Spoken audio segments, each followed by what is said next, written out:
it's gonna be a dice tower. I swear. Greetings, Internet!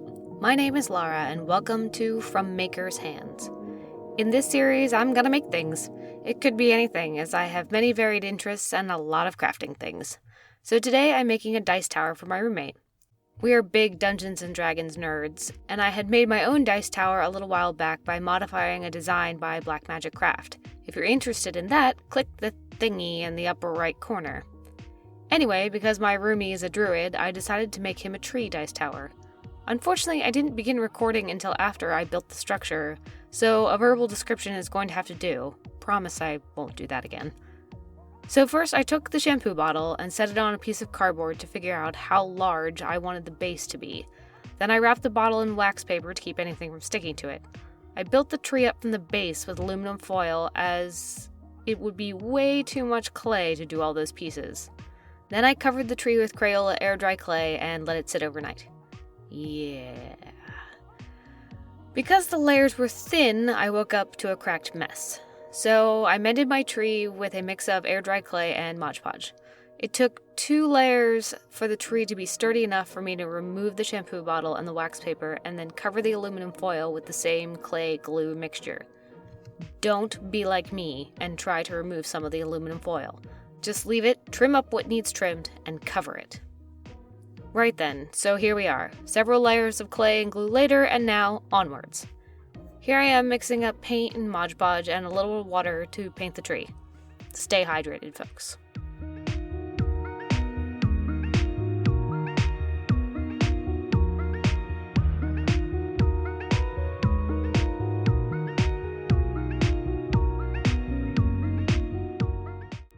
Let's paint a tree!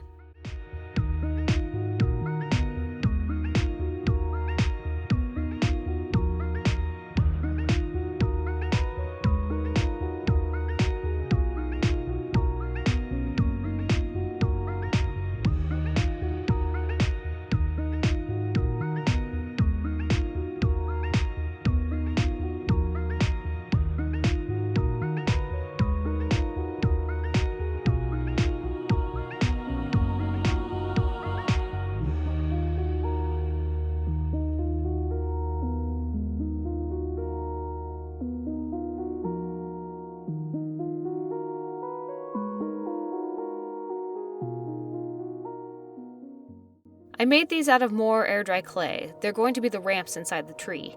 I traced the shampoo bottle, cut the circles, and then cut crescents out of 2 of them. I left them to dry overnight. Now I'm carving them to look like the rings of a tree.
Crap.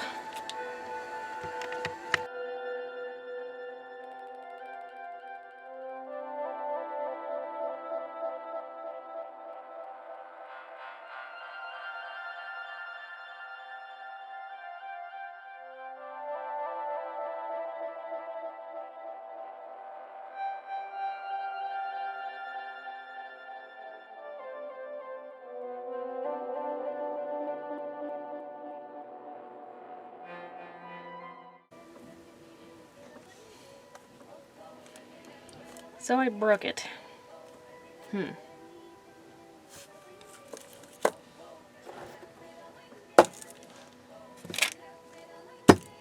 And the secret ingredient.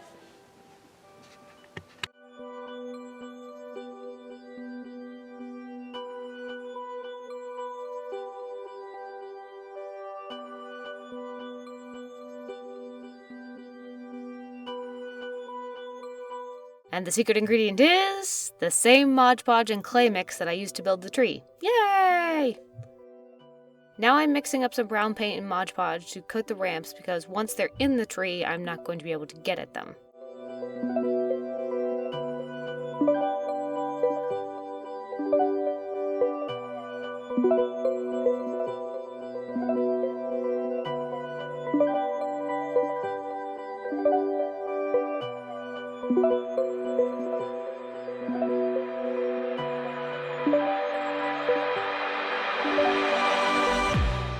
Back to the tree for a second coat of paint and Mod Podge on the inside.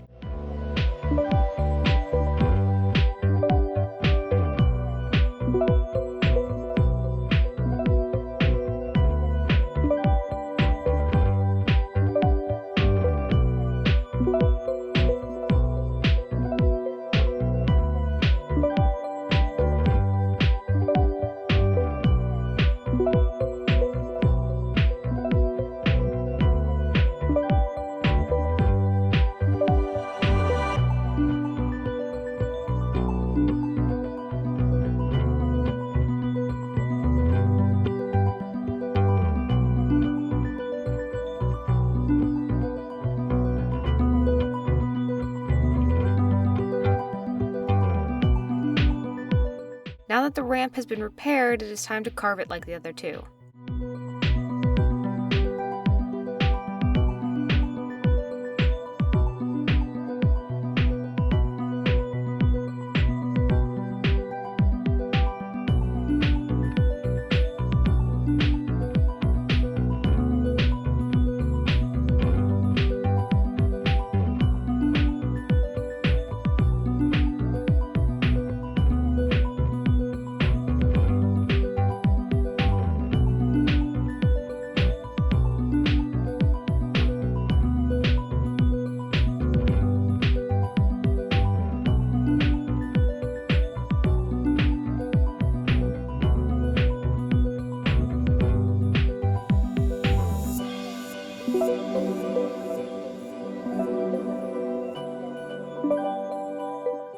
And now for some paint.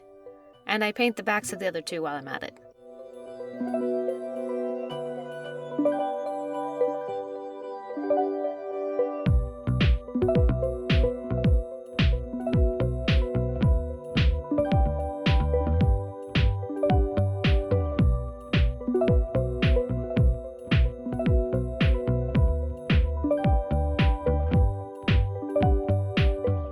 While I'm waiting for the ramps to dry, I give the outside of the tree its first coat of paint and Mod Podge.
Guess that I'm gonna make a mess?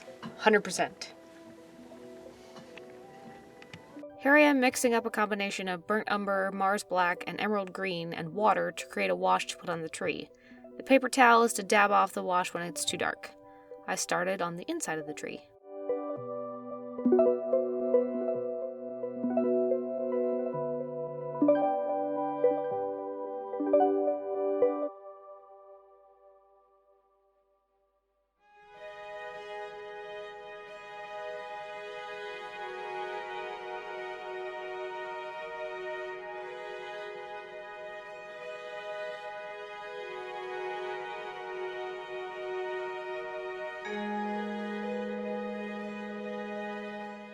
I painted the back of the last ramp off camera.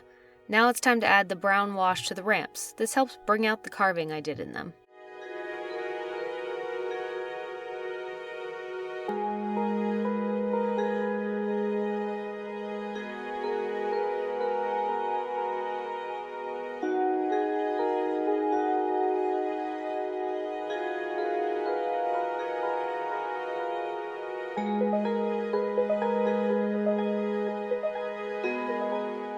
I've been debating on how to attach these to the tree.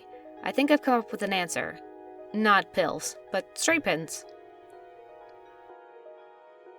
So I tried to get the pins to go through the tree and into the ramps, but that didn't work so well. I ended up putting the pins in as something for the ramp to balance on and used super glue to hold the bottom ramp in place.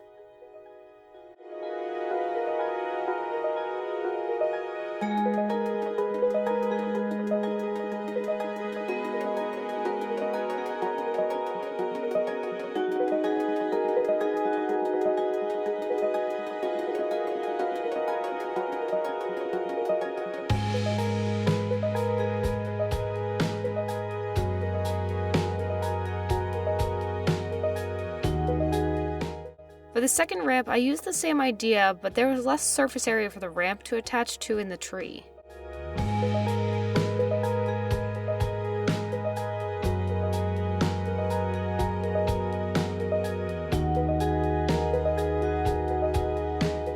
So this is what I've got right about now. The second ramp isn't really sitting in there, it's sitting on the pins, but we need to stay there, so we may have to be a little creative here. 1 hot glue gun. I'm using a sculpting tool to spread the hot glue around the seam between the ramp and the inside wall of the tree. A lot of little hot glue gun strings later, and this worked out well.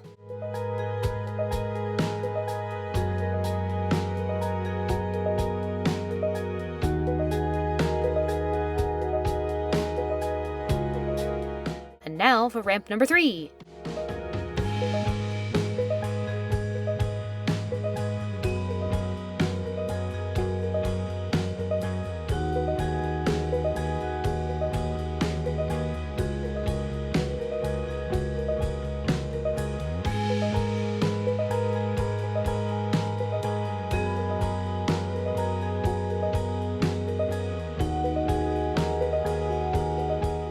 Adding some paint to the hot glue seams so they look more like tree sap and less like hot glue. And then I began to use the same wash I used on the inside on the outside of the tree. If you're wondering what's playing in the background, click the thingy and I will take you to the wonderfully nerdy YouTube channel I love.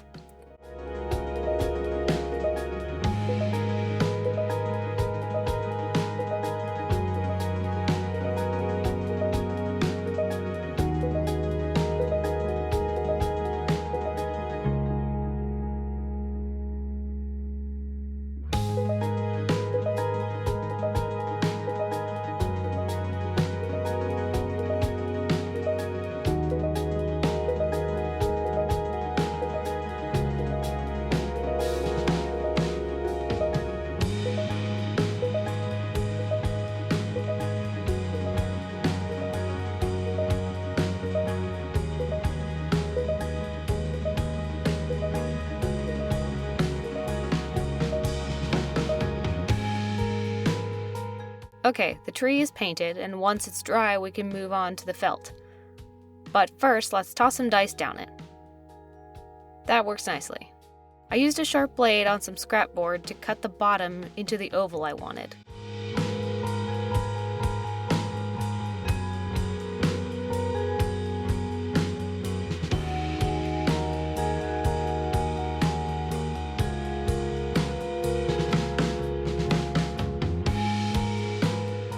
So felting this thing took me more than an hour with all the little cracks and crevices. My knife didn't want to cut through the felt, so I got out my good shears.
What you gonna do with that? I'm gonna make some clay mushrooms to put a fairy ring at the base. I chose to use Sculpey and bake them instead of air-dry clay.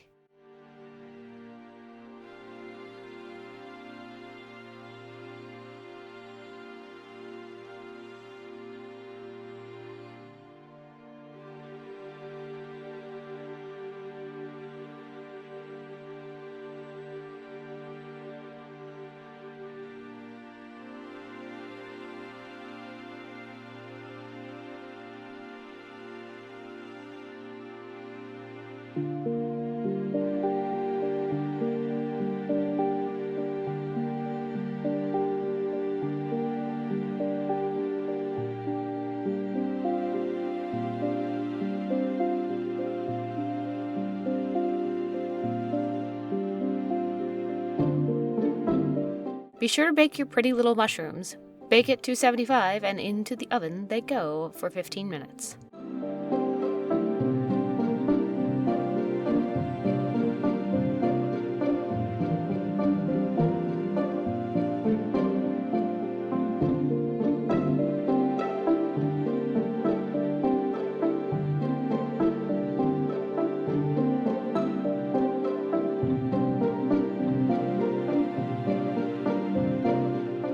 While the mushrooms were baking, I continued felting the base. I'm not sure if there's an easier way to do this, but if you have any thoughts, leave them in the little box below.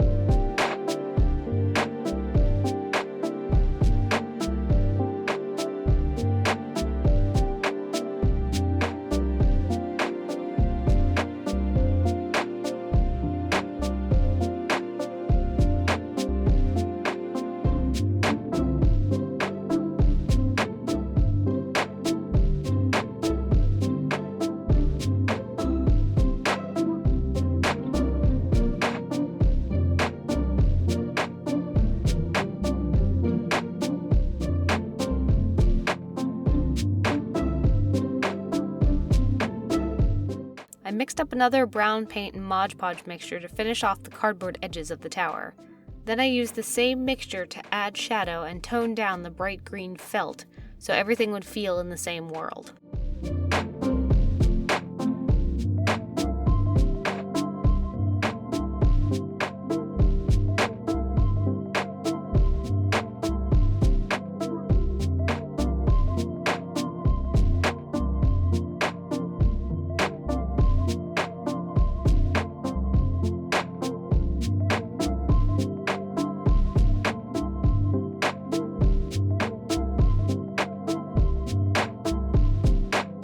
With the mushrooms out of the oven, it was time to turn them into red caps.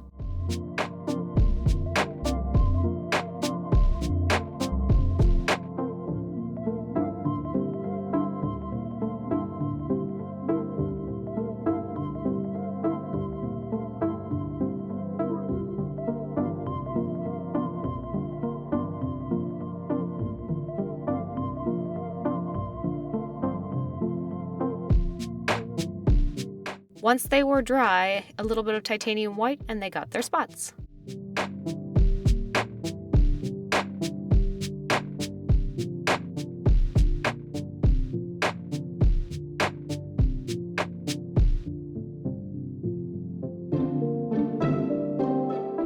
I darkened up the white with just a touch of brown and gave the undersides of the caps a little bit of shading. Not that anyone is going to see the underside of the caps, but it was a nice little detail.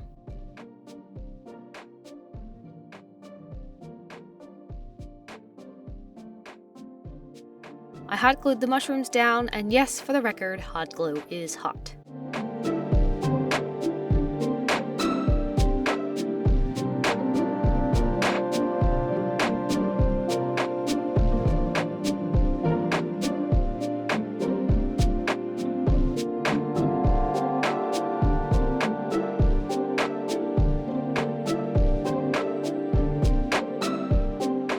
Here it is, Orphelion's tree. I'm pretty happy with this. If I could do one thing over, I would make the tree roots come together at the front edge so the mushroom doesn't have to take all the abuse of the dice. Otherwise, this was a successful build, and my roomie loved it.